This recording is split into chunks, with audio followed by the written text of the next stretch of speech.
지금은 라디오 시대. 지금은 라디오 시대. 지금은 라디오 시대. 지금은 라디오 시대. 다 같이 들어보자. 지라시 1시부터 6시는 채널 고정. 라라라라라라라라. 다 같이 들어보자. 지라시. Let's go.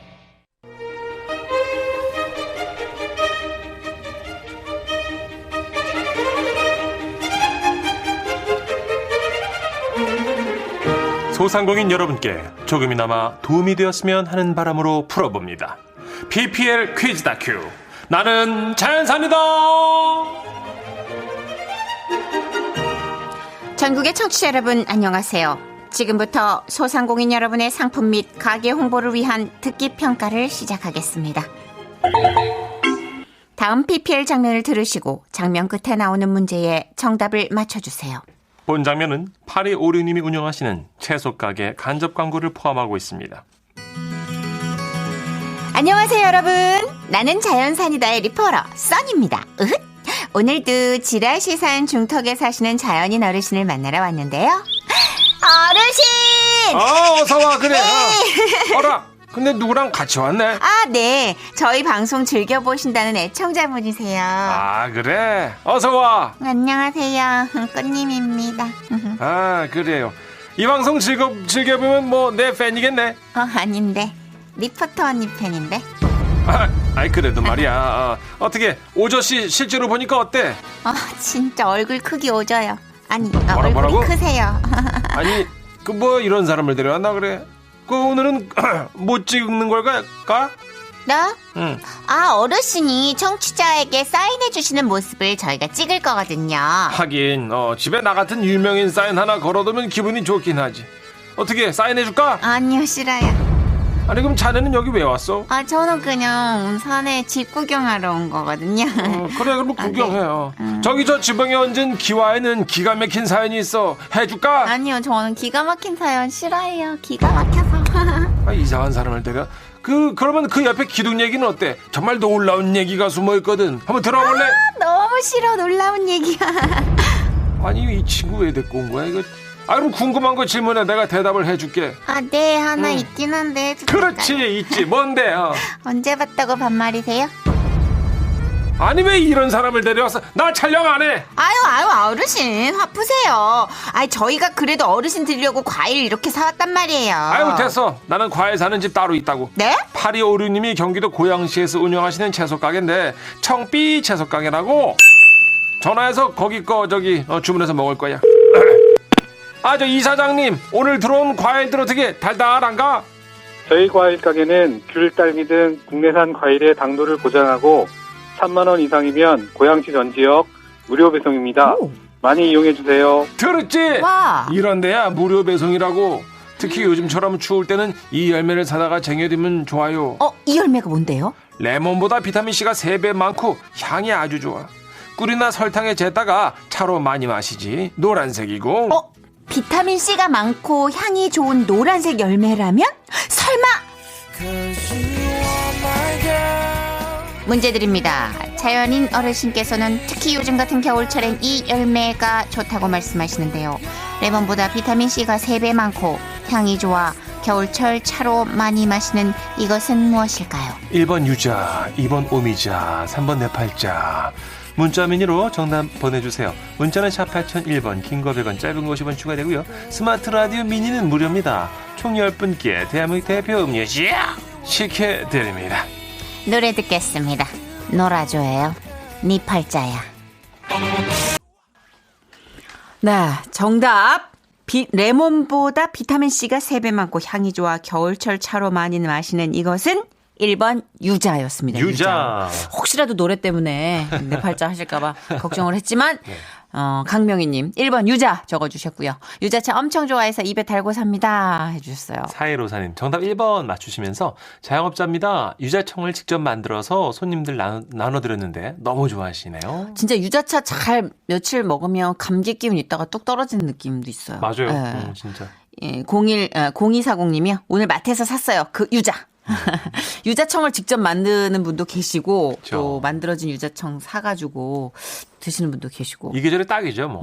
자, 경기도 고양시의 과일 가게 오늘 사연이었는데요. 정확한 상호명은 저희 홈페이지에 올려두겠습니다. 네, 정답자 3분 포함해서 총 10분씩 해드릴 거고요. PPL 홍보 의뢰해주신 8256님께도 선물 보내드립니다. 지금은 라디오 시대 참여 방법 알려드릴게요. 문자 주시면 됩니다. 샵 8001번이고요. 50원의 정보 이용료, 긴 문자, 사진 문자는 100원 추가됩니다. 스마트 라디오 미니, 스마트폰 미니 어플은 무료로 쓰시고요. 네, 지금은 라디오 시대 3, 4부 도움 주시는 분들 조화제약, 주식회사 스타리온 성철, 로덴푸드, 원앤원, 휴테크 안마의자, 대성 S라인 보일러, 현대오피스, 진안군청, 국민연료 썬연료, 2021 부산국제기계대전, 한국광어양식연합회, 흑표 흑침대, 금호타이어, 도미나크림, 푸주옥 설렁탕 도가니탕, 아이클타임, 르노 삼성자동차, 동인미 환인제약과 함께합니다. 웃음이 묻어나는 편지. 아, 여기 묻었네. 제목 계단왕, 김해장유에서 박미란님이 보내주셨습니다. 30만 원 상당의 상품 보내드리고요. 1등급 한우 등심 1000g 받게 되는 주간베스트 후보, 그리고 200만 원 상당의 안마자를 받는 월간베스트 후보가 되셨습니다.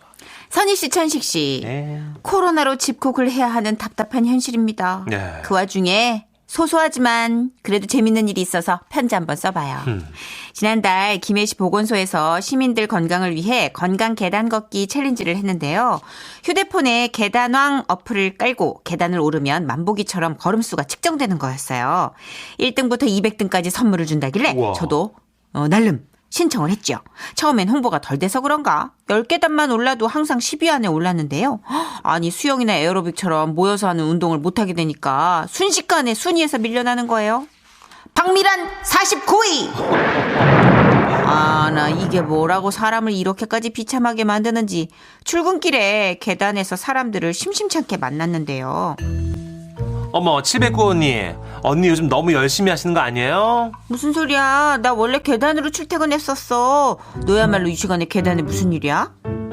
전 원래 계단 즐겨 찾아요. 계단에서 창밖 내다보는 게 얼마나 좋다고요. 그래, 너 보기보다 계단을 즐길 줄 아는 사람이구나. 그래, 난 이제 출근해야겠다. 아이고 300이 어르신 나오셨네요. 아이고, 요새 사람들이 계단에 북적북적 해가지고 뭐 재밌는 일이 있나 싶어서 나왔지. 아, 진짜 원래 1위는 제가 따놓은 당상이었거든요. 아니, 계단에 이렇게 사람들이 왔다 갔다 하니까 너무 조바심이 드는 거예요. 아침 저녁으로 죽으림을 다해서 계단을 올라 겨우 순위를 올렸죠. 박미란 3위! 아싸! 어차피 뭐 1위나 2위는 제가 넘을 수 없는 산이었기 때문에 자, 3위 정도만 딱 유지하면 되겠다 싶던 그때 어플에서 알람이 왔어요. 네. 박미란 4위! 아, 604호 박상곤 아저씨가 3위로 치고 올라온 거예요. 아, 그때 시각이 새벽 1시? 상식적으로 새벽 1시 어떻게 걸음수가 오르는 거죠? 그렇게 새벽 모두가 잠든 시간, 저와 얼굴도 모르는 박상곤 아저씨의 대결이 시작됐습니다. 한 계단만 더. 됐다. 또 올라간다고? 나 죽었다. 자, 318, 319, 320 이겼다! 박미란 3위. 이런. 제가 3위로 치고 오르자마자 꼭대기층에 있던 박상곤 아저씨는 다시 엘리베이터를 타고 1층으로 내려갔고요. 지옥의 계단 소리가 또 들려오는 겁니다. 진짜 정말 갑자기 떨린 소리는 왜 나는 거야. 저도 질 수 없어서 걷고 또 걷고 그렇게 3위를 놓고 탈환과 역전을 반복하던 그때 아침해가 떠오르기 시작했어요. 믿어지세요? 3시간 동안 계단을 올랐다니까요. 거기 위에 계신 분 들리세요? 네. 잠시만 거기 계세요. 그렇게 라이벌 박상곤 아저씨와 드디어 계단에서 만나게 됐습니다. 솔직히 말씀드릴게요. 저 진짜 지금 죽을 것 같거든요. 아, 그러세요? 저는 아직 괜찮은데. 다리가 심하게 떨리시는데 뭘. 다리는 거짓말을 못하겠더라고요. 그래서 말인데요, 이게 순위가 높아진다고 상급이 커지는 것도 아니잖아요. 그렇죠. 우리 페어플레이 합시다. 하루에 똑같이 100계단만 오릅시다. 공동 3위 하면 되잖아요. 아니 뭐 저는 아직 생생하긴 하지만 공동 3위도 나쁘지는 않죠. 콜! 그렇게 협상 이후 며칠이 편안했어요. 저녁 8시경 어플에서 알림톡이 떴습니다. 박상곤 한 계단 더 올라서 3위. 아이고. 이런 아니 하루에 100계단씩만 오르기로 해놓고 한 계단을 더 오르시겠다. 이런 식으로 이거 너무 야비한 거 아니에요? 그때 아파트 인터폰으로 경비실에서 연락이 왔습니다. 604호 박상곤이라는 분이 연락 주셨어요. 그 전화번호 몰라가지고 여기로 연락드린다고요. 이렇게 전해달랍니다. 슈퍼 올라가다가 그 카운트가 됐으니까 똑같이 한 계단 더 오르라고요. 선생님 전해주셔서 감사합니다. 예. 근데요 선생님, 저기 그 계단 걷기 챌린지 때문에 그러는 거죠? 네. 요새 그거 한다고 다들 난리시네. 건승하세요. 아유, 이 아저씨가 그래도 나쁜 사람은 아니네 라고 생각하고 딱 한 계단 올랐는데요. 11월 30일 23시 59분 59초 챌린지 마감과 동시에 톡이 왔어요. 박상곤 한 계단 더 올라서 3위. 아이고. 이런 삐리 세모 네모 호랑 말코 같은 인간이 확 분노에 휩싸였던 그때. 여보세요. 경비실인데요. 그 박상곤이라는 분이 또 연락을 주셨어요.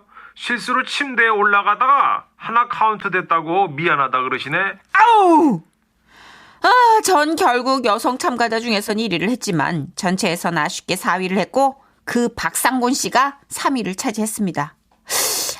근데 저 이거 의심 가는데요. 이거 다분히 의도적인 거 아닙니까? 너무 열받아서 잠이 안 오더라고요. 다음날 보건소에 참가 기념품으로 비타민C를 받으러 갔는데 그 박상곤 아저씨를 만난 거예요. 아이고, 이거 미안하게 됐습니다. 제가 실수로 어플을 켜고 침대에 올라가는 바람에. 네. 축하드립니다, 3위. 저 사과의 의미로 제 비타민C도 가져가세요. 아니요, 됐어요. 가져가세요. 제가 또 해병대 출신이거든요. 솔직히 말씀드리면 제 마음으로는 졌다고 생각해요. 네? 저 그때 진짜 죽을 뻔했거든요. 아니 이게 또 뭐라고 이렇게 또 참 해병대 출신 아저씨를 상대로 그렇게 진검승부를 했다고 하니까 또 뿌듯하더라고요. 코로나로 삶에 아무런 재미도 없던 시기에 별일 아니지만 이렇게 소소하게나마 즐길 수 있어 좋았어요. 박상곤 아저씨도 최고셨습니다. 와, 이렇게 재미난 챌린지가 열리고 있었단 말이에요? 3시간 동안 계단 오르셨대요. 진짜 많이 빠지셨겠다. 용기 있구나. 단단해지고. 네. 조옥선 씨도 맞아요. 저희 동네도 이 챌린지 했었는데 깜빡하고 못했어요. 이거 돈도 받고 건강도 챙기고 좋았잖아요. 네. 그랬구나 진짜. 또 다른 정보가 왔습니다. 박경원님께서 이거 어떤 분은요 강아지 산책시키면서 매달아놓은 분 계셨어요. 본인은 벤치에 앉아있고 강아지는 좋아서 막 날뛰더라고요. 정말 요소 이런 분들이 계세요. 그렇구나. 강아지 등에다 폰 업어놓고 걔는 그냥 뛰는 게 너무 낙이 내니까. 그렇지. 진짜. 근데 이런 건 너무 반칙인데. 그러게요. 여하튼 100의 1, 1000의 1 그런 분이 계셨다면 그래도 나머지는 충분히 건강하게 이 챌린지를 즐기셨다는 거니까. 그러게요. 네. 좀 자주 있었으면 좋겠네요. 이런 계기가. 진짜 다 건강해졌으면 좋겠네요. 맞아. 장현철 씨 노래 준비했어요. 걸어서 하늘까지. 웃음이 묻어나는 정선이 문천식에 함께해 지금은 라디오 시대. 지금은 라디오 시대.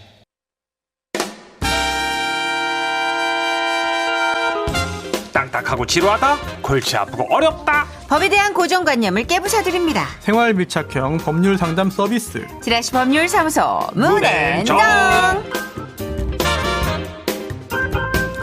네, 법조계 소천사 손소 변호사님 모셨습니다. 어서 오세요. 네, 안녕하세요. 네. 자, 첫 번째 짧은 질문이 왔는데요. 네. 홈페이지로 김이환님이 보내주신 사연입니다. 2014년 지인과 이미야 매매 계약을 체결했는데요. 매매가가 7,200만 원의 땅이었고 제가 계약금과 중도금으로 총 6,200만 원을 그 사람에게 입금했습니다. 그 후 등기 이전하려고 했더니 그 사람이 해당 토지를 포함한 자신의 모든 부동산을 담보로 5억 5천만 원 대출 받았다고 하더라고요. 그러면서 등기 이전이 불가능하니 기다려달라고 했습니다. 저는 제가 계약한 토지에 대한 근저당이라도 풀어달라고 했죠. 그랬더니 은행의 대출금을 상환할 수 없어서 안 된대요. 알아보니까 소송으로 가봐야 경매대금은 은행이 1순위이기 때문에 저는 제 돈 6,200만 원을 받을 길이 없더라고요. 그렇게 기다린 게 벌써 6년째입니다. 현재 5천만 원 대출 이자로 은행에 매달 13만 원씩 이자를 내고 있어요. 저 좀 살려주십시오, 변호사님. 어머, 세상에 이런 경우가 있나요? 또 생돈이 나오고 있네요. 이거를 먼저 알아보시질 못했나 보다. 어떻게 된 거죠? 그렇죠. 네. 이거 어떻게 해요, 변호사님? 이상하죠. 네, 좀 이상해요. 제가 지금 몇 년째 하고 한 4년째 하고 있는 것 같은데 네, 4년 넘었네요. 한 5년째 하고 있는 것 같습니다. 예. 그렇죠. 가장 이상한 사안입니다. 그래요? 그 정도의 변호사님? 저 이해가 안 가고요. 네, 잘. 저도 읽으면서 네. 뭔 소린가 싶어요. 일단 김이환님 사연 보내주셨는데 네. 뭐 제가 약간 좀 주제 넘을 수 있지만 좀 따끔하게 이러시면 안 된다 라고 말씀을 좀 먼저 드리고 싶습니다. 네네네. 왜냐하면 이해가 안 되는 내용이 너무 많기 때문이에요. 네. 또 구체적인 내용에 따라서 대응책도 달라질 수 있는 것이고 네. 또 법적인 평가가 상당히 달라질 수 있기 때문에 좀 여러 가지 경우를 좀 나눠서 살펴보겠습니다. 네네. 또 하나 의문은 네네. 근데 지금 몇 년 동안 이렇게 6년 동안 이런 상황에 놓여 있는데 네. 그동안 법적인 해결을 시도하지 않았을까? 그러니까 이분이 그런 성향이었다면 처음에 등기 이전도 안 해보시고 덜컥 계약금과 중도금을 이렇게 네. 엄청난 액수를 주시지도 않았을 것 같아요. 하여튼 이상한 점이 많습니다. 잘 못하시는 것 같아요. 이상한 게 너무 많아요. 주장을. 그렇죠. 예. 네. 우선 2014년에 계약을 체결하셨는데 매매가가 7,200만 원이잖아요. 네. 계약을 7,200만 원을 지급하고 이 임야를 사는 겁니다. 네. 그런데 계약금과 중도금이 일단 6,200만 원이에요. 네. 이렇게 계약금과 중도금이 전체 거래대금의 거의 대부분을 차지한다. 90% 이상. 예. 뭔가 이상합니다. 일단 그렇죠? 잔금이 1,000만 원이거든요. 뭔가 이상하죠. 네. 네, 이상합니다. 이런 상황. 그리고 또 하나 지인과 계약을 체결했는데 네. 이 지인이 도대체 누구냐? 뭐 아쉬운 소리 또는 대놓고 권리 주장 못하는 사람이냐? 도대체 약간 그런 상대가 것 같아요. 누구냐? 그렇죠. 네. 이게 그런 것 같아요. 그냥 일반적인 아무런 관련이 없거나 또는 강하게 나가도 되는 사람이라면 이렇게 기다릴 리가 없어요. 뭐 시댁의 큰아버님 뭐 이런. 도대체 어떤 약간 상황인지 단수거든. 네. 좀 너무 답답하고 좀 그렇죠. 화가 납니다. 그래서 좀 따박따박 따져보고 싶은데요. 네네. 일단 계약을 체결했고 계약금 지급했고 네. 중도금도 지급했습니다. 그리고 그 다음에 등기 이전을 하려고 했더니 했잖아요. 네네네. 그런데 이 등기 이전이라는 거는 예. 잔금을 지급한 다음에 하는 거예요. 따라서 지금은 등기 이전, 그러니까 등기를 자기 소유로 이제 소유권을 이제 이전하는 등기 절차 네. 진행 못 해요. 아, 그렇구나. 잔금 지급 안 했잖아요. 근데 알아볼 수는 있지 않아요? 뭐 이 땅에 뭐가 걸려 있는지. 그거는 네. 뭐 전 세계 60억 인구 있잖아요. 네. 60여 명 다 할 수 있습니다. 그러니까. 네, 700원, 1,000원만 그렇죠? 내면. 네. 이거 등기부 확인하면 되거든요, 온라인으로. 그래서 또 하나 궁금증이 등기 이전은. 아니 이거 등기부 확인을 했느냐 안 했느냐. 그러니까. 맞아요. 네. 네. 했다면 언제 했느냐. 이게 중요합니다. 아하. 왜냐면요. 우선 이 계약 체결하기 전에 계약서 작성하기 전에 처음부터 이거를 등기부를 확인했느냐. 이거 굉장히 중요한데 왜냐하면 네. 일단 지금 담보로 부동산을 제공하고 그리고 5억 5천만 원 대출을 받았다는 거잖아요. 네네. 이게 언제인지를 봐야 돼요. 이게 시점이 언제냐. 계약 체결하기 전부터 이게 있었느냐. 아니면 계약 체결하고 좀 속여 먹어야지 이러면서 땅 주인이 예. 계약 뭐 좀 약간 좀 어리숙해 보이니까 계약 체결하고 그냥 뭐 대충 해서 이거 싸게 주는 거야. 그러니까 일단 계약금 중도금 좀 빨리 줘봐.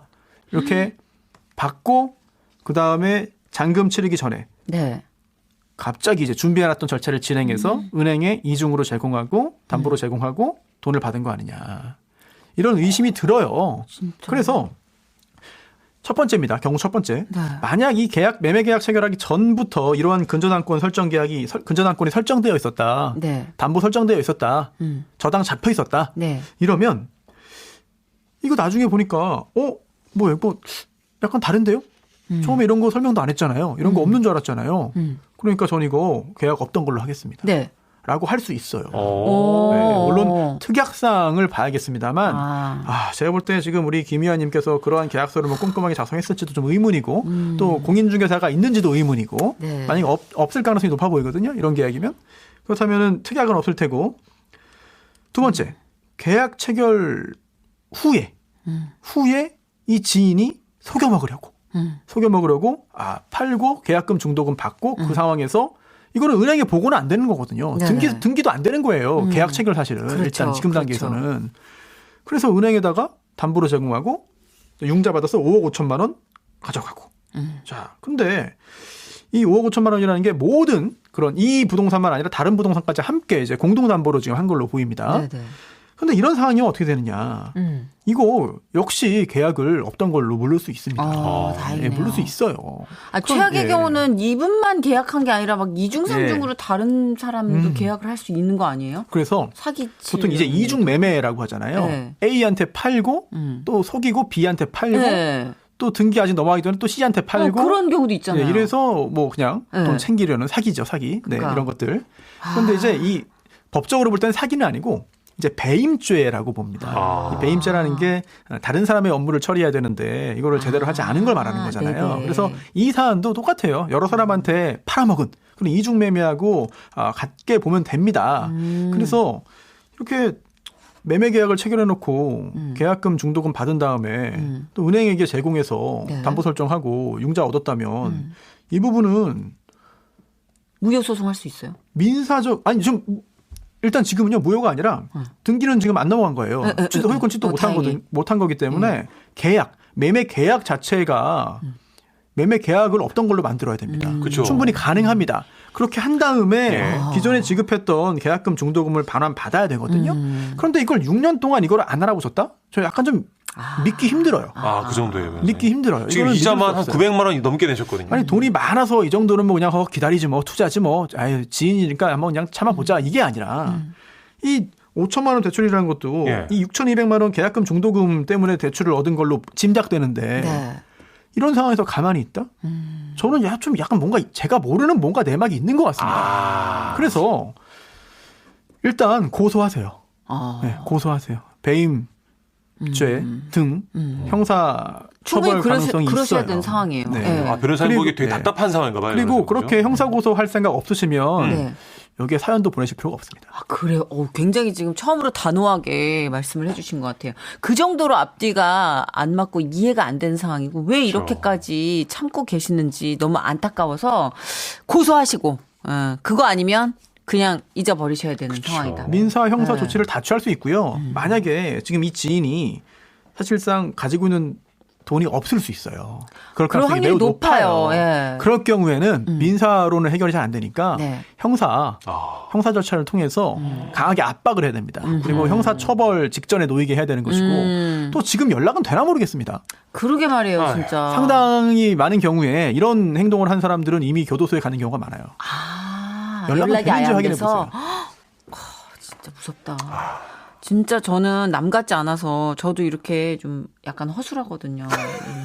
그래서 아까 손소 변호사님이 막 화 내실 때 전 좀 약간 뒷걸음질 쳤어요. 그러니까요. 이해가 안 돼요. 납득이 안 돼요. 그런데 전 이해가 돼요. 이럴 수 있거든요.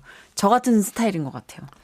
그래도 큰 돈인데 깜깜해요. 그냥 이런 주시면 안 쪽으로 됩니다. 너무 깜깜해. 답답해. 네. 정선혜 씨도. 그러니까 벌 줄만 알았지 쓸 줄 모르고 네. 뭐 이렇게 못해. 잘 지켜야 돼요, 정선혜 씨. 지킬 줄도 몰라. 네. 정신 차리세요. 이제 누구 주지 마요. 네. 네. 자, 땅에 묻어놓을 거예요. 본격 생활 속 고민 사연 들어갈게요. 저는 여성 보세 의류를 판매하는 회사에 다니고 있는데요. 물류직과 사무직으로 나뉘어 있는데 저는 물류직 쪽에 속해 있어요. 제가 궁금한 건 2017년 11월에 입사를 했는데 그동안 연차에 대해서는 전혀 듣지 못했었거든요. 그러다가 2018년 12월쯤 직원들이 한마디씩 하자 연차에 대해서 본격적으로 얘기가 나온 거예요. 그동안 모신 분들 쉴 수 있게 정해드릴게요. 우선 신정 1일 하루 쉬시고 1월 비수기 기간에 3일 쉬시고 또 구정에 3일 쉬시고 추석에 3일 쉬시고 오케이? 됐죠? 근데요. 저희 여름 휴가는 없나요? 여름휴가 드려야지. 7월 중순에서 8월 중순 비수기 기간에 3일 됐죠? 아니 근데 제가 너무 궁금한 게 원래 연차라는 게요. 본인이 자유롭게 쓰고 싶을 때 그럴 때 쓰는 거 아닙니까? 설날이나 추석 같은 법정 공휴일도 연차로 포함시키는 게 합법적인 건가요? 심지어 올해 법정 공휴일에도요. 그저 물류 직원들은 A조 B조로 나눠서 쉬세요. 이것도 반차로 쳐드릴게. 저희는 심지어 토요일에도 격주로 근무하고 있어요. 변호사님, 연차에 대해서 좀 확실히 알려주세요. 회사랑 얘기할 때 그래도 뭘 좀 알고 얘기해야 될 것 같아서요. 참고로 저는 계약서를 쓰고 일하는 중이고 회사는 직영점이 15개나 될 만큼 큰 회사입니다. 뭘 그렇게 자꾸 알라 그러실까?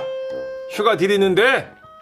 어떤 회사의 주인이 나는 정말 그 회사 이미지를 곤두박질 치게 만드는 놀라운 연기력이야 진짜. 어떻게 그럴까? 아니 정선희 씨 내가 뭐 안 준 거 아니 뭐 있으면 그렇게 다 주잖아. 끙거리면서 네. 이러면서 줘요. 이거 건의한 사람 이름이 뭐야? 너무 싫어. 홈페이지로 익명을 요청하셨어요. 네. 딱 이런 분인가 봐 진짜. 그럴 수 있죠, 그죠? 네. 일단 저희가 익명을 요청하신 분께 준비한 선물 타월 세트, 드릴 거고 보내드릴게요. 변호사께 한번 여쭤보죠. 네네. 연차를 회사에서 지정하는 것이 법적으로 문제가 있다 없다. 있나 봐. 아니 없나 봐. 문제가 없나 봐. 있다. 왜 뜸을 들이시죠? 왜 그렇게 불안하게? 놀랬잖아요, 변호사님. 네. 회사 편을 들 줄 알고 지금 또 깜짝 놀랐잖아요. 문제가 있습니다. 그런데 좀 찜찜한 뭔가가 있구나. 규정상 네. 문제되지 않을 수도 있어요. 그런데 애매하네. 예, 규정이 있긴 한데 네. 이제 원칙이 있고 예외가 있고 그 예외에 대한 해석은 또 법원이 하고 있습니다. 예전에 비슷한 거 다룰 때도 이렇게 네. 애매하게 좀 말씀을 해주신 적 있어요. 회사 그렇죠. 관련. 네. 일단 연차는요. 휴가죠. 연차 네. 유급 휴가입니다. 그렇죠. 유급 휴가. 그래서 1년 동안 80% 이상을 출근한 직원에게 15일의 유급 휴가를 줄 수 있습니다. 이게 우리는 이제 연가라고도 하고 뭐 연차라고도 하고 연차 휴가라고도 부르죠. 네. 네. 그런데 이게 일단 15일을 기준으로 말씀을 드릴게요. 법적으로 최소한 보장된 게 15일이거든요. 네. 그리고 우리나라 근로여건상 휴가를 마음대로 쓰는 게 또 눈치 보이는 경우가 있습니다. 그리고 또 휴가를 쓰면은 뭔가 좀 이제 회사에서 안 좋게 볼까 하는 걱정도 되고 또 옆에 사람들은 내 경쟁자들, 내 동료들은 다 이것도 반납하고 일하는데 나 어떻게 쉬면 안 되나? 나 놀면 큰일 나나? 이런 생각도 합니다. 그래서 연차 휴가를 촉진시키기 위한 그런 규정들도 마련되어 있습니다. 네. 그만큼 잘 쉬어야 또 일을 하는 거니까요. 그렇죠. 네. 또 법적으로 보장된 거기 때문에 이 부분은 회사 규모에 따라서 이제 굉장히 중요한 그런 직원들이 누릴 수 있는 권리이고요. 네, 또 네. 이거를 보장해줘야 되는 거는 사업주의 의무가 되는 것이죠. 맞아요, 진짜. 그런데 이 휴가에 이 연차 휴가에서 굉장히 중요한 게 있습니다. 뭔데요? 언제 쉬느냐. 아까 그쵸. 물어보신 것처럼. 그리고 온전히 쉴 수 있느냐. 음흠. 네, 이 부분. 그렇죠. 예를 들어 다 찾아 예. 먹을 수 있느냐. 맞아요. 그리고 휴가를 냈다고 하더라도 정말 일을 안 할 수 있느냐. 이게 중요해요. 너무 변수가 많다. 이게 다 보장돼야지 법적으로 제대로 연차를 주는 거거든요. 법적으로는 그렇죠. 법적으로. 네네. 그래서 이 연차 휴가는요. 원칙적으로 근로자가 네. 언제 쉴지를 시기를 정할 수 있습니다. 네, 일자를 정할 수 있어요. 그래서 네, 제가 정해야죠. 저 이날 이렇게 연차 쓰겠습니다. 네네. 라고 하면 특별한 이유가 없는 한 돼요. 그렇게 해주는 게 원칙이에요. 근데 특별한 이유들이 회사마다 다 다르잖아요. 그렇죠. 진짜 네. 그게 변수가. 사실 문제가 되는 거죠. 그렇죠. 네. 왜냐하면 현행 근로기준법에 보면은요, 이 연차휴가의 시기 변경권이라는 게 있습니다. 시기 변경권. 네. 회사에서 자체적으로 시기를 변경할 수 있는 거예요? 그렇습니다. 이 근로기준법 60조 5항인데요. 네. 사용자는 연차 유급 휴가를 근로자가 청구한 시기에 주어야 하고 예. 또 그 기간 동안에는 통상임금 또는 평균임금을 지급하여야 한다. 이게 원칙이거든요. 네. 원칙 규정. 이거는 뭐 근로자가 연차 휴가 쓸 날을 정할 수 있다. 네. 네. 그날 쉴 수 있다. 그렇죠. 네, 이거 원칙입니다. 네네네. 그런데 예외가 있습니다. 어떤 상황이에요? 다만 예. 근로자가 청구한 시기에 이 휴가를 주는 것이 사업 운영에 막대한 지장이 있는 경우에는 와. 그 시기를 변경할 수 있다. 나이스. 자, 봤지요? 네. 막대한 그래서 사업 운영에 막대한 지장이 있느냐? 막대한 지장입니다. 그 막대한 지장을 네. 어떤 기준으로 정해놓는 사장인 거죠? 제가 정합니다. 가만히 있어봐요 좀. 자, 여기서 먼저 말씀드리고 싶으면 그 사장이 정하는 건 아니에요. 아, 그래요? 네. 아주 그냥 어디서 틈만 나면 갑질이야. 네, 사장이 정하는 건 아닙니다. 네. 얘기해 주세요. 네. 그동안 이것 때문에 법원으로 간 경우가 굉장히 많아요. 네, 굉장히 많습니다. 그런데 근로자 입장에서는 그래도 조금 위안이 되는 게 있습니다. 어떤? 이 사업 운영에 막대한 지장, 네. 이거를 굉장히 엄격하게 봅니다. 굉장히 좁게 봅니다. 그래서 최근에 그 하급심 판결 중에는요. 네. 아니 직원 중에 몇 명이 휴가를 가면 가고 싶은 날 가버리면 나머지 직원들 업무량이 굉장히 많아진다. 그러니까 안 돼라고 사장이 판단했습니다. 네? 그래서 안 된다고 하고 너 다음 주에 가. 2명 휴가 같이 가면 안 돼. 3명 안 돼. 다 각각 따로따로 가. 네네. 이렇게 했거든요. 네. 이거 법원에서 어떻게 봤느냐. 네. 안 된다. 오. 단순히 일손이 부족하고 또는 남은 직원들이 더 바빠진다고 해서 네. 이거를 사업 운영에 대한 막대한 지장으로 볼 수 없다. 이제 허용 범위가 진짜 좁긴 좁네요. 그렇습니다. 또 이런 사례도 있습니다. 어떤? 이제 버스 회사 네. 일인데요. 이 버스에서도 이 운전을 하는 근로자들, 운전기사 근로자들이 이제 연체휴가를 낸 거예요. 네. 근데 이렇게 운전업의 경우에는 네. 기존의 직원이 쉴 경우에는 굉장히 좀 타격이 생길 수밖에 없습니다. 갑자기 그 대체할 수 있는 만한 그 인력을 충원하는 게 쉽지가 네네. 않거든요. 그렇죠, 그렇죠. 네, 그리고 뭐 비번이 정해져 있습니다만 갑자기 이게 몰린 경우에 특히 또 간혹 이런 경우가 있습니다. 뭐 집회, 시위, 네네네. 네, 또는 다른 행사, 뭐 노동조합의 행사라든지 뭐 상급단체, 상급조합의 어떤 그 행사, 네네. 이런 거에 가는 경우가 있거든요. 연차 때문에 연차 내고. 네, 연차 내고. 네. 그런데 야 이거 우리 회사 운영 안 되니까 안 된다라고 한 경우 이때도 회사가 졌어요. 네, 그래서 그렇구나. 규정을 보면 이 사업 운영에 막대한 지장이 있을 경우에는 날짜를 정해줄 수 있다고 하는데 생각보다 쉽게 인정되지는 않습니다. 그리고, 그렇겠죠. 명확한 기준이 없기 때문에 엄격하게라도 해놔야지 그걸 막 남용하시면 어떡해. 그렇습니다. 그렇죠? 네, 이렇게 언제 갈 수 있느냐도 굉장히 중요한 쟁점이고 네. 또 이거 아까 이것도 있었잖아요. 설날, 추석 뭐 이런 날. 맞아. 네. 이런 날 연차 쓰라고 하는데 네. 아니, 어차피 쉬는 날인데 어떻게 연차를 그러니까. 씁니까? 네네. 이게 반은 맞고 반은 틀립니다. 에? 왜냐면은요. 네. 현재 빨간 날이라고 부르는 거 있잖아요. 네네. 이게 모든 회사원이 쉬는 날이 아니에요. 이게 달력에 빨갛게 표기되어 있기 때문에 헷갈리는데요. 네. 이게 관공서의 공휴일에 관한 규정이 있습니다. 이 규정에 따르면 일요일, 뭐 3.1절, 광복절, 개천절, 한글날, 뭐 설날, 뭐 부처님 오신 날, 뭐 성탄절 등등등 네. 현충일 뭐 쭉 있는데요. 법정 공휴일? 이거는 관공서가 쉬는 거예요. 에? 그래서 사기업은 이날 무조건 쉬는 게 아닙니다. 나이스. 좀 네. 우리 법상 주 휴일이죠. 예, 일주일에 한 번 쉬면 되고요. 그리고 노동절 5월 1일 근로자의 날 이날 하루 쉬는 거거든요. 법상은. 정말요? 네. 빨간 날은 다 쉬는 줄 알았더니. 그래서 그러게요. 법이 바뀌었습니다. 바뀌어서요. 민간 기업도 그래. 이 조금 전 말씀드린 그 빨간 날에 쉬도록. 그래요. 예, 다만 유예 규정이 있어가지고 회사의 규모에 따라서 이제 규모. 단계적으로 시행이 되는 거죠. 그렇습니다. 근데 진짜 이게 애매한 게 누구든 용기를 내가지고 전 쉬겠습니다. 법정 공휴일 뭐 이렇게 하라고 법적으로 나왔으니까요. 못해. 쉽지 않죠. 잘 못해. 어느 부서 누구지? 너무 싫어. 저 광고 들으면서 마음 좀 다스리고 올게요. 물류팀 정선이라고 때릴 것 같아 진짜. 광고할게요. 기말 차단기만 아니었어요 정말. 김금희님도 문 사장님 좀 얄밉다 하시네요. 아주 얄미워 오늘 완전 얄미워요. 쉴게요. 광고 듣고 올게요. 본의 아니게 손수 변호사님을 묶어놨네요. 네. 저희가 미리 보내드렸어야 되는데 이 좋은 소식을 들려드리고 보내드려서 너무 다행이에요. 그렇죠. 3호부사님. 사모부사님이 손소 변호사님 목소리 만들 땐 변호사치고는 춘둥순둥했는데 오늘 단호하셔서 또 한 번 반했습니다. 한 번 더 반하실게요. 예, 감사합니다. 예. 근데 일할 때 이제 예. 좀 단호하게 하지 않으면 사실은 이 업계에서는 제대로 일할 수가 없죠. 하긴 저희가 사적으로 항상 변호사님 봐도 항상 이렇게 좀 네모 반듯한 맞아요. 그런 각이 느껴져요. 예. 그래서 좋아요. 예. 근데 뭐 주제 넘게 너무 또 제가 좀 큰 아닙니다. 소리를 낸 게 아닌가 약간 좀 후회가 되기도 합니다. 아니에요. 이분에겐 정말 도움이 되셨을 것 그럼요, 같아요. 그럼요. 네. 자, 다음 주도 저희가 그 도움을 또 기대해 보겠습니다. 네. 보내드릴게요. 감사합니다. 고맙습니다. 저희는 내일 4시 5분에 돌아올게요. 고맙습니다.